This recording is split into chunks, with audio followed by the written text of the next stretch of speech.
నువ్వు నన్ను సస్పెండ్ చేస్తావు. కన్న తల్లిదండ్రులు పిల్లల భవిష్యత్తు కోసం వాళ్ళ సుఖాల్ని త్యాగం చేసి ఆలించి లాలించి పెంచి వాళ్ళు తమకు ఆసరాగా ఉంటారని విద్యావంతుల్ని చేస్తారు. వాళ్ళ విద్యకి తగిన ఉద్యోగాలిచ్చే అర్హత మీకు లేదు. దానికి మీకు లంచం ఇవ్వాలి, లంచం. నువ్వొక మినిస్టర్వి, నువ్వు నన్ను సస్పెండ్ చేస్తావా? ఆఫ్టర్ ఆల్ పోలీస్ ఆఫీసర్వి, నీకు పొగరా? After all police.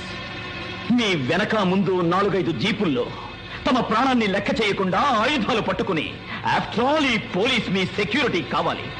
ఆ పోలీసులే డ్యూటీ అయిపోయి తమ ఇంటికి వెళ్లేప్పుడు పోలీస్ స్టేషన్ లో వాళ్ళకిచ్చిన రైఫల్స్ ని వదిలేసి వెళ్ళాలి. వారింటికి క్షేమంగా చేరతారన్న గ్యారంటీ లేదు.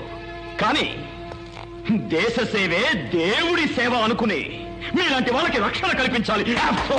పోలీస్ ఏమిటే నీ సుత్తి? ఆ ఫ్రీడమ్ ఫైటర్స్ కి ఎటువంటి భేదభావమూ లేదు. వాళ్ళ లక్ష్యం ఒక్కటే, భారతదేశం